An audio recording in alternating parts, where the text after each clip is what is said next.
Welcome back to the memory genius channel. एक question बहुत बार पूछा गया है कि सर जो मेमोरी पावर है इसका लॉस क्यों होता है, मेमोरी लॉस क्यों होता है, क्या ऐसे रीजंस हैं और हम क्या ऐसा करें कि मेमोरी लॉस ना हो। तो आज का जो वीडियो है इंटरेस्टिंग टॉपिक है, तो आप बहुत ध्यान से आप समझिएगा और वो टिप्स भी मैं शेयर करूंगा इस वीडियो में जिससे आपका जो मेमोरी है वो बढ़ सकता है। देखिए, पहला जो रीजन है मींस जो मेमोरी लॉस हो रहा है, बेसिकली वो सीमेन एनर्जी का लॉस हो रहा है, उसी का रीजन है कि मेमोरी लॉस हो रहा है। मींस देखिए, सीमेन एनर्जी अगर नहीं होगी बॉडी में तो ऑब्वियसली जो पावर्स है, शक्तियां है, वो मूलाधार से ऊर्ध्वगमन जो उन शक्तियों का है वो नहीं हो पाएगा। जब तक हम उस शक्ति को चैनलाइज नहीं करेंगे तब तक मेमोरी पावर जो अदर मेंटल पावर्स हैं उनका विकास नहीं हो सकता। क्योंकि एक सबसे महत्वपूर्ण रीजन ये है कि वो जो चैनल है उस शक्ति का निकलने का, वो नीचे से निकल जाती है, राइट। बेसिकली हमें क्या चाहिए, उस शक्ति को ऊपर उठाना है, हमें अपना सीमेन एनर्जी को ऊपर उठाना है, वही से ही उसका ट्रांसपोर्टेशन जो है होगा। तो ये एक बेसिक रीजन है आपकी मेमोरी के लॉस होने का। सेकेंड पॉइंट की तरफ चल रहे हैं, लैक ऑफ अटेंशन। देखिए, स्टूडेंट्स जो है पूरा अटेंशन पे नहीं करते हैं, चीजों को देखते हैं लेकिन ऑब्जर्व नहीं करते हैं। तो आप इसके साथ साथ अपना ऑब्जर्वेशन स्किल बढ़ाएं, चीजों को जो देखने, एक अलग एंगल से देखने की जो क्षमता है वो अपने आप में आप विकसित कीजिए। It's very very important, right. एक अच्छी ऑब्जर्वेशन पावर का होना वेरी वेरी इंपॉर्टेंट। अगला जो रीजन है मेमोरी लॉस का, that is lack of yoga practices and exercises. हमेशा अपने वीडियोस में मैं ये चीज बोलता हूं कि अगर आप योगिक एक्सरसाइज नहीं कर रहे, योग क्रियाज नहीं कर रहे, प्राणिक एक्सरसाइज नहीं कर रहे, तो आपका जो ब्रेन का जो पावर है वो नहीं बढ़ सकता, वो डाउनवर्ड चला जाएगा।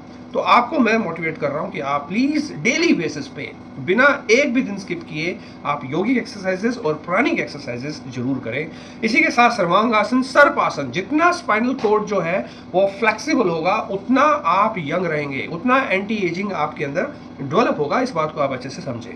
नेक्स्ट पॉइंट की तरफ चल रहे हैं, bad food habits.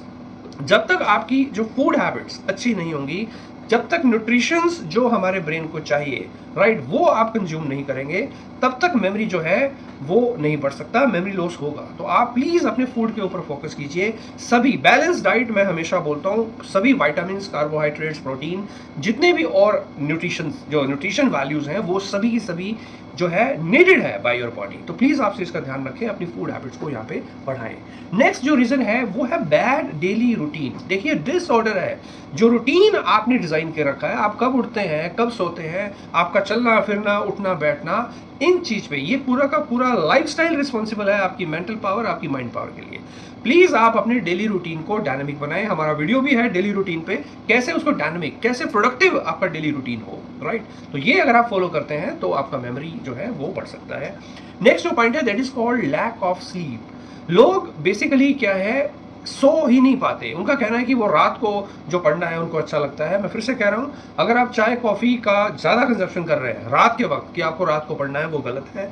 Neural sales आपका डिस्चार्ज हो जाएगा, डीएक्टिवेट होना स्टार्ट हो जाएगा। कॉफी, चाय, कैफीन का यूज नहीं करना है आपको, स्पेशली इन द नाइट। भगवान ने जो रात का समय बनाया है वो रिलैक्स होने के लिए बनाया है, योग निद्रा करने के लिए बनाया है। मैक्सिमम 10-11 बजे तक आप पढ़ सकते हैं, इसके बाद नहीं। आप कोशिश करें डे लाइट में मैक्सिमम पढ़ें, right. It's very very important point. उसके बाद जो अगला रीजन है मेमोरी लॉस का, स्टूडेंट्स कहते हैं कि पढ़ते हमें याद नहीं रहता, एक्चुअली उनका जो लर्निंग पैटर्न्स है वो रोट लर्निंग के ऊपर बेस्ड है। बिल्कुल रोट, मतलब रट रट के जो हम चीजों को बिना एसोसिएट किए, बिना 5 सेंस ऑर्गन्स लगाए अगर हम इंफॉर्मेशन को इम्बाइब करेंगे तो उस इंफॉर्मेशन का लॉस होना पक्का है, राइट। उससे जो हमारा न्यूरॉन सेल्स एक्टिवेट होना चाहिए एक इंफॉर्मेशन को स्टोर करने के लिए, वो नहीं हो पाता। तो प्लीज आप इस चीज को फॉलो कीजिए। रोट लर्निंग आपको नहीं करना है, dynamic learning with Vedic memory methods आपको पढ़ना है। उसके बाद है, see the next reason is lack of organization of data. चीजें हमारे ब्रेन में होती हैं, राइट, लेकिन वो एक सीक्वेंस में नहीं है, एक ब्लॉक स्ट्रक्चर में नहीं है। बहुत सारी चीजें आप रैंडमली कहीं ना कहीं, अब मैं इस रूम में रैंडमली बहुत सारी बुक्स भर दूं, राइट, और फिर मैं बोलूं कि एक पर्टिकुलर बुक चाहिए, तो मैं सर्च नहीं कर सकता क्योंकि सीक्वेंस नहीं है। अगर मैं सिस्टमैटिक डेटा का ऑर्गेनाइजेशन करूं अपने ब्रेन के अंदर, तो रिकॉल करना मेरे लिए एक इजी टास्क होगी। तो प्लीज आप वैदिक मेमोरी मेथड्स का सहारा लेके आप चीजों को ऑर्गेनाइज करना सीखें। फिर है लैक ऑफ मेडिटेशन। हमेशा स्टूडेंट्स को ये बोला जाता है कि इतना बिजी जो है वो शेड्यूल है, राइट, इतना फास्ट लाइफ है। इस फास्ट लाइफ में अगर आप 5 मिनट अपने श्वासों की तरफ ध्यान नहीं देते हैं, अपने ब्रेथ को मास्टर नहीं करते हैं या मेडिटेशन नहीं करते हैं, तब तक आप प्रोडक्टिविटी जो है आपकी नहीं बढ़ सकती। तो प्लीज़ आप मेडिटेट करें अपनी श्वास के ऊपर, जब भी बैठें, कभी भी समय निकालें, अपने श्वास को आप साधें। It's very very dynamic habit. अगला जो रीज़न है मेमोरी लॉस का, वो पुअर रीडिंग हैबिट्स हैं। इसमें बहुत सारी चीज़ें आ गई। मीन्स आप कैसा तो डाइट ले रहे हैं, आपका पोस्चर कैसा है पढ़ने का, आप किस टाइम पढ़ रहे हैं, बहुत चीज़ें हैं जो इस मेमोरी लॉस में एक दूसरे के साथ रिलेट करते हैं। तो प्लीज़ आज मैंने जितनी भी चीज़ें बताई हैं, इनका अगर आप ध्यान रखते हैं, निश्चित रूप से मेमोरी लॉस नहीं होगा। राइट, आपका माइंड पावर बढ़ेगा, आपकी मेंटल पावर्स बढ़ेंगी और चीज़ों को आप लंबे समय तक याद रख पाएंगे। राइट, तो मैं आशा करता हूँ आज की वीडियो से आपको बहुत कुछ सीखने को मिला होगा और मुझे विश्वास है आप इन चीज़ों को फॉलो करके अपना जो माइंड पावर है वो स्ट्रेंथन करेंगे। So with these words, thank you so much, have a great day.